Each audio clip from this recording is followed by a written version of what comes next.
You're listening to Investigation Insiders by Integras Intelligence. Welcome back. This is Forhad. Hope you are all doing well. Joining us today is a very, very special guest, a good friend and well-known security expert, Patrick Kane. We've known each other for over 20 years now, which is crazy to think about. So for those that don't know Pat, he started as a Marine. He then worked with the private security firm Guardsmark, which is where we met. I was actually joining the firm as he was leaving. He's got over 25 years of experience in the private security sector. Currently, he's the senior director of security for Atlas Airlines, where he's responsible for global security operations across multiple geographic regions. And lastly, he's the chair of the OSAC Aviation Security Working Group. How are you, Pat? Did I miss anything? I'm excellent for appreciate the invitation. Only a point of clarification is I'm the past chair actually now. So, but Okay. otherwise, all spot on. Thank you. Okay. Well, welcome today. Pat's on the West Coast, so he's doing this pretty early in the morning. So thanks, Pat. So today we're going to discuss an important topic that is keeping a lot of people up at night. And if it isn't, it really should be insider threat. We're going to look at it from a slightly different perspective than I think what it's traditionally looked at it with, which is the physical security perspective.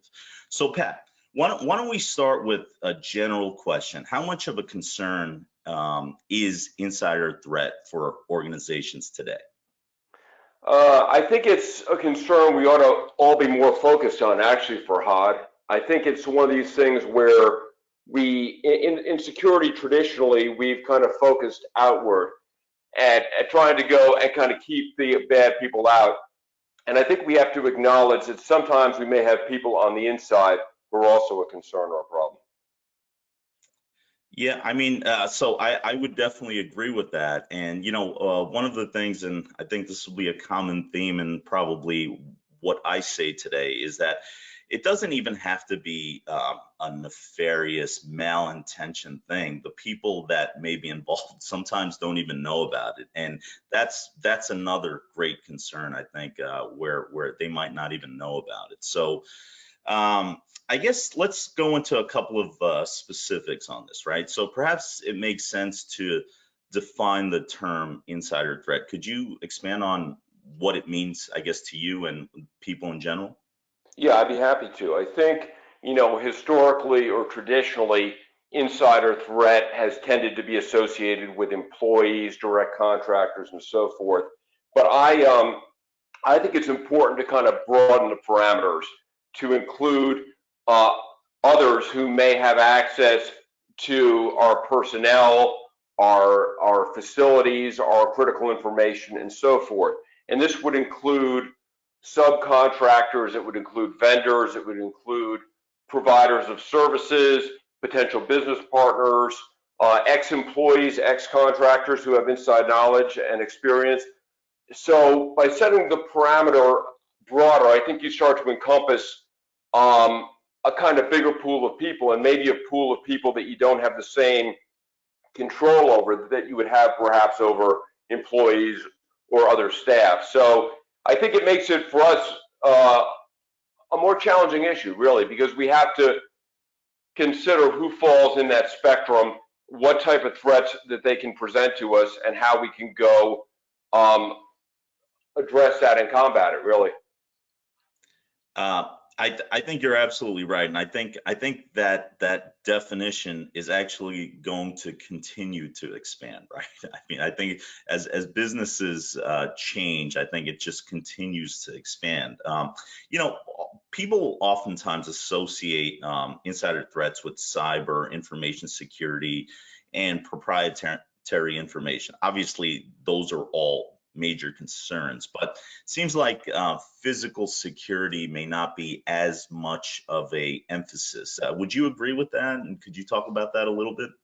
Yeah, no, I think that's accurate. I think, also historically, it's been a term that's been associated perhaps with cyber security, protection of proprietary information, protection of classified information, and so forth. But I think that there's an element out there that is a significant concern that we can see where it manifests itself in active shooting sometimes, sabotage, other things that are happening in the physical space instead of cyber or intellectual.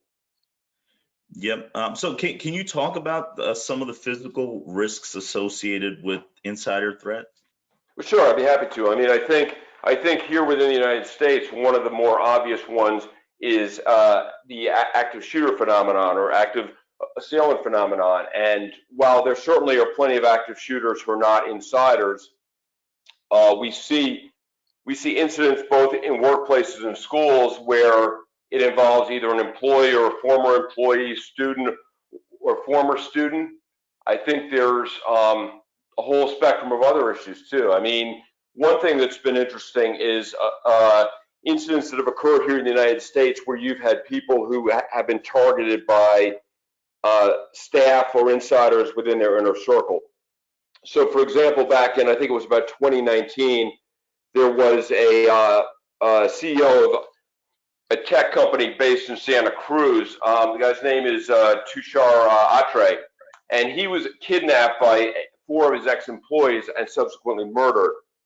And another incident you may recall that occurred actually in New York City a pretty short time ago, I think it happened in early 2020, was with an entrepreneur named Fahim Saleh. And Fahim Saleh was a entrepreneur who kind of had an Uber type company that operated in South Asia.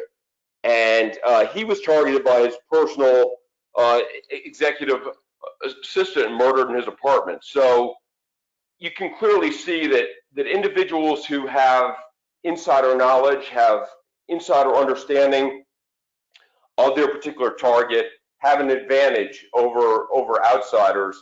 But still, oftentimes, the more conventional focus for security has been oriented at the outsiders.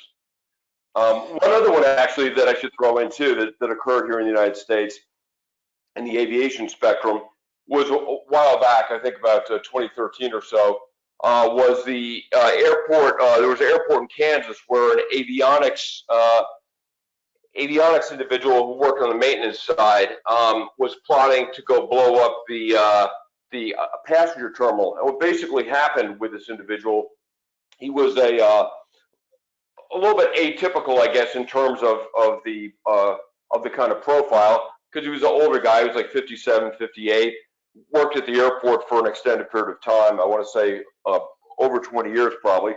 And he had gotten online and had been influenced by a lot of extremist ideology online. And he was actually only stopped because of a sting operation.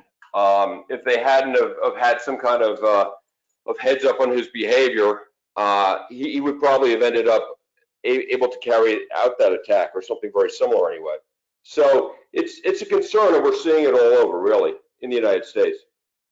Yeah, it's interesting, the examples you bring up, because I remember the example you brought up with the gentleman in New York City. And, that's a really, really good example of no matter, because essentially this turned out to be his personal assistant, right? Like you mentioned. And if you think about it that way, you're talking about a 2-person organization, essentially, right? It's him and his assistant, not like a large aviation firm or so I think what's important there is to realize that insider threat, it doesn't discriminate based on how large of an organization or how many people are involved. That was literally 2 people, and one of those people essentially decided for various reasons that he was going to decapitate the other, right? I mean, so I think those are all really good examples. And so you also have like extensive responsibilities abroad. So for those organizations that have those type of interests and operations, can you talk about some of the things that they should be concerned about? Yeah, I think it's a particular concern overseas as well, perhaps even more of a concern overseas for a variety of reasons. The first one being, I would say, cultural. I think when we explore or kind of consider how to combat this, and generally, we think a lot about behavioral analysis and behavioral cues and so forth.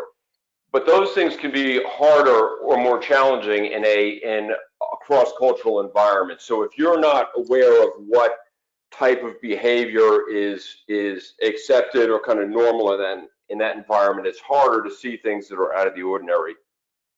And I think if we see incidents which have happened overseas to travelers, to expatriates, and so forth, oftentimes there's been an internal compromise that resulted in that incident. So you've had, particularly in higher risk environments, you've had situations where you've had aid workers and others who've been compromised by a driver or a fixer or their security escorts or someone like that who's a person that they basically have to depend on to function in that environment.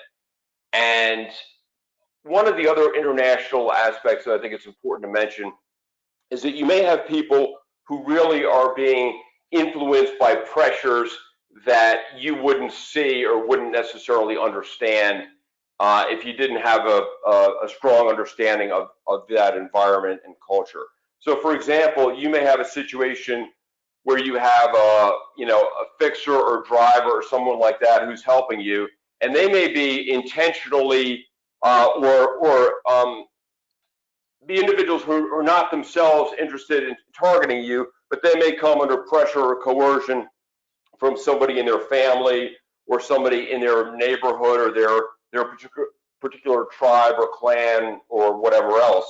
Or as you mentioned earlier, you may have a situation too that they are sharing information freely with other individuals who would harm you. So I think when you're operating overseas, you have to be cognizant of that, and it's not an easy fix, but you have to understand that as you deal with individuals out there, whether it be drivers, it be fixers, it be other staff that you interact with, potential business partners, that they may have ulterior motives, or they are potentially people who are under pressure from outside elements who would harm you. One very interesting example that I saw was there was a study done in Mexico City back a few years ago, I think it was around 2015 or so, that discussed the kind of frequency of household staff being involved in kidnappings in Mexico City. And what very often happened was you would have somebody, a maid or a driver or a cook or someone of that nature, who was essentially compromised and was able to go facilitate the abduction of the employer. So all those are very interesting type cases or incidents that you see out there. Yeah, interestingly, one of the things that we've learned, we operate through partners in Latin America, in Africa, and other places in Asia and things like that. One of the things about looking to compromise folks, oftentimes the cost associated with potentially paying someone off for information or anything like that in some of these places is obviously significantly less than you would have to do here in the US. And oftentimes, again, when you look at the monetary amount that these people could receive, which is not a lot of money, but significant to them, life-changing to them. Yep. So it's a lot easier to go down that road in certain international places. And then obviously the consequences of doing so, I think, of providing information or being an inside person providing, whatever access or whatever, the consequences aren't as clear, so a little bit more difficult to pursue if an issue is discovered. Would you agree with that, or? Yeah, no, I think that's accurate. I think, in fact, sometimes the consequences are the opposite. So, in other words, the individual involved, the insider, is actually more concerned about the consequences from whoever's exerting that outside pressure on them than they are from anything that might happen to them if they end up being actually caught. One interesting observation that I received. I have a couple of colleagues who up until recently were in Somalia operating a business there. They operated for a pretty extended period of time. And one observation they had about working in Somalia was that it was important for them to be more valuable for their employees or their staff as an employer than as a hostage. So, which I thought was a very interesting and profound type comment, because it shows you the kind of fine balance that you may have in some environments. And now, again, Somalia is a more extreme environment and probably not somewhere that the majority of the people in the audience are going to have operations. Right. But if you look at a place like, for example, Mexico, you have some of the same issues there, right? And like I said, I discussed the thing about the household staff in that study, and we have to understand that exposures are out there like this, and we have to understand that our threat is not always on the outside; it's on the inside also as well sometimes. Yep. So with all the, I guess, physical measures in place and things like that, where do you see organizations being most vulnerable? Obviously, each organization is a little bit different, but just as a general sort of question, where do you see many people being vulnerable? Well, I think as an industry, we've invested a lot in kind of fences and gates and guards and camera systems and alarms and biometrics and all these other things, which are important, but they tend to work best on outsiders. And I think that the information about inside your company or for individuals inside their household in terms of their particular movements, any type of particular areas or times when they're more exposed and so forth, all those things are much more apparent to somebody who's on the inside. And when we think about attackers, I guess in the classical sense, we think about the attack cycle, which depending on the particular model that you use could be 7 steps, 8, 9 steps, or whatever else. But basically, it's the idea that the attacker is conducting surveillance, they're selecting a target, they're doing more follow-up on that target in terms of intelligence gathering, and then working on planning and carrying out the attack. And as a result, it provides us opportunities for spotting indicators of that activity happening. But when you have an insider threat, it allows that insider to go and somewhat shortcut the attack cycle. So the stages for conducting, reconnaissance, intelligence gathering, and so forth are smaller if they exist at all. Now, you may have a situation where you have an insider who's a past employee or somebody who had some kind of past association with your organization, and they may still need to go conduct surveillance or reconnaissance to confirm the information that they already have is still true, that it hasn't changed. But I think the fact that you're chopping these steps out of the attack cycle and you're narrowing the overall opportunity to kind of see a problem in the environment that way is a concern. I think that's an exposure that we have with the insider that you don't have with an outside threat. Absolutely. So I guess I don't think there's any question that this is a big concern, or it should be for all organizations. What are some of the things that can be done to deter, detect, and respond to insider threats? Well, I think the first thing, as with anything else, is to acknowledge that it exists, to acknowledge that there is a concern of this, and the concern that you have, it may be higher for some organizations and in some environments, and for other organizations, it's not as high. But understanding that it does exist, and it is a potential concern that we have, I think is the kind of first step. And I think from our conversation, I think we've illustrated that it is in fact a concern for the majority of people in the majority of organizations, at least at some degree or level. So I think the next thing is going to be probably training and education. So having your employees, your staff, understand that there are certain indicators that they should keep an eye out for. And when I say indicators, I don't mean hard and fast type checklist necessarily of behavioral signs, but more understanding that changes in behavior in an individual who they interact with is a potential concern, or understanding that activity that's an anomaly in that particular environment is a concern. So, for example, with the concept of broadening our parameters, we're going to be concerned about insiders who we don't interact with necessarily as kind of closely on a personal side, and we don't always understand what their behavior is on a consistent basis enough to really establish a solid baseline. However, we do know the type of activities that the individual ought to be involved in that particular context. So if we see people in places that they should not be, or if we see people involved in things that seem out of the ordinary, we need to make sure we educate our staff to spot that and highlight that.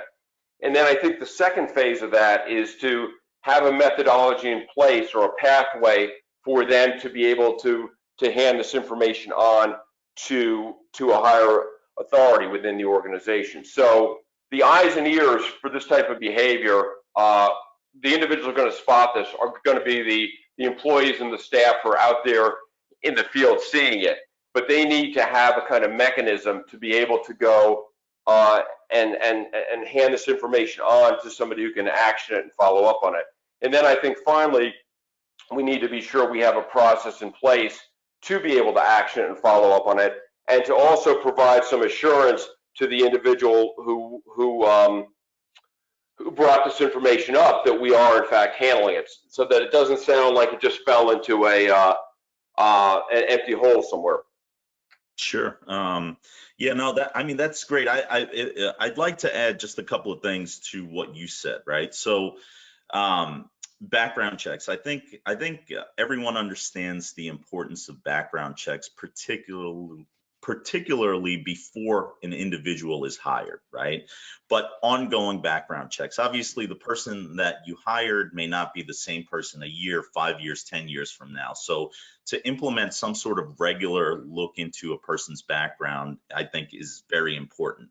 Now, that's obvious for employees, but sometimes it's not obvious for vendors, for subcontractors, for other people that might have access to your information or people. And oftentimes what I see is that organizations, they'll hire a professional organization and either put it language in their contract and never follow up on it, or just assume that it's being done because the organization or subcontractor or whomever they're hiring is a professional organization. That's a big mistake, and that's something I think needs to be tracked and monitored and sort of done on a frequent basis. The other thing along the lines of what you're saying regarding training, right? So I think there are certain physical security measures, like cameras are obvious, turnstiles are obvious, security guards are obvious, fences are obvious, right? What's not obvious is that a company might have an insider threat program, a monitoring program, a sort of things in place to help detect and deter it, right? So one of the things that and there are other issues with this, obviously, right? HR, legal, all those kind of things play into mix, but I think it's important to get all those people involved and sort of either overtly or in a more subtle way, let people know that, this is something the organization is looking out for. And I think that's a good preventative sort of measure that I think would help organizations. Any thoughts on either of those two items? Yeah, I think to start with the second one first, I think that you're are accurate with that. I think you have to be careful how you couch it, right? Because you don't want to create an environment where you have employees or other staff who feel they're being spied upon or whatever else. Sure. However, I think oftentimes the same type of indicators that may indicate a problem from the standpoint of insider threat can also indicate other type of issues or personal problems. So I think that it can be even approached from a standpoint of helping out the employee, right? So Absolutely. if you see somebody who's exhibiting signs that seem like they're inconsistent with their behavior under normal circumstances, it may be a sign the individual is experiencing a personal problem, and perhaps we can intervene and help that person Sure. before it ends up worse. And so I think it can be couched in a constructive approach that way. And then to the thing on background investigations, yeah, I agree that's absolutely 100% a piece of the puzzle. And I think to the degree that, particularly when you have concerns about an individual, that you can conduct follow-on investigations or see what they are freely posting on social media in the public space, I think all those things are very helpful. Again, I think it's a kind of fine balance and everything. But I think if you're upfront about it and if you portray it in a constructive fashion, then I think it's an easier sell. Yeah, absolutely. So I wanted to talk about a case that we did here in New York City. The client itself was a art dealer, and they had a small sort of in-house staff, right? But as you might know, the business is very, very seasonal. So they brought in a lot of seasonal contractors, right? And so they had a pretty extensive way of, doing background checks, both initial, ongoing. They had a lot of procedures and policies in place. They trained their people, all that sort of stuff. But they sort of made the mistake of not holding their contractors to the same standard, right? And so what ended up happening was the subcontractor used people that they brought in sort of as needed, that they did do background checks on when they first employed and deployed them, right? But they didn't do anything, particularly, on a seasonal basis where the person would be gone for many months and then reappear at the location. They didn't do anything to kind of review what's going on in their background, but in between their last sort of placement at the location. So basically they got checked initially and never again. And what happened was one of these individuals actually figured out some blind spots within the CCTV system and found a way to get smaller pieces of art out in a large backpack, which he carried every day, so it didn't seem conspicuous, right? So basically, this went on for about a week or so before it was discovered. And we worked with the client in identifying the person, finding out what happened, and referring it to law enforcement and recovering most of the items, right? But the client learned a few significant things, right? First, insiders are not just your employees, right? I think that's what you've been talking about throughout this discussion, Yep. right? Physical security measures, right, should be reviewed regularly. I think this is a big mistake. I think you would agree with this, right? Because people put things into place and they don't review it on a regular basis until something happens, and then they address what happened and kind of move on, right? I think in this case, both, are the cameras placed correctly? The ability to take bags and packages in and out and all that sort of stuff, those are things that should be looked at the very least on an annual basis, and that wasn't done.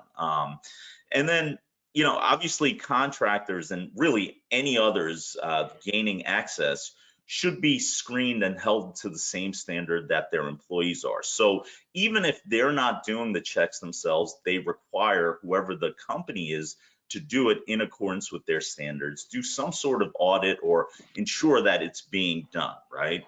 And so as it turned out, the perpetrator actually ran into some minor, but a bunch of minor, both criminal and civil issues in the sort of year leading up to this theft, right? And so Yep. individually, none of these issues would have probably been a red flag, but because there were so many, it was definitely an indicator of potentially concerning behavior, right? And so again, in the end, we were able to figure out a lot of what the issues were with the client and recover sort of most of everything that was stolen.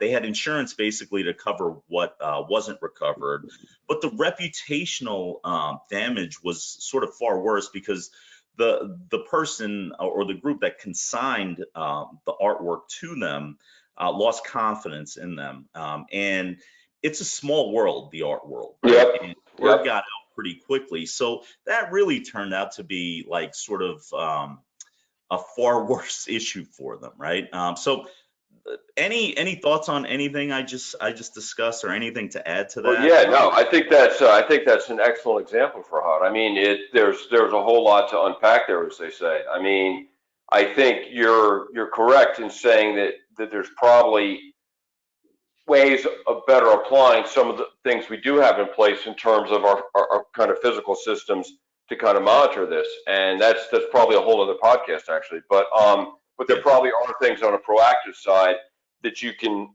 do and to kind of ensure that you have individuals are not in places that they aren't supposed to be, at times that they aren't supposed to be, and things like that.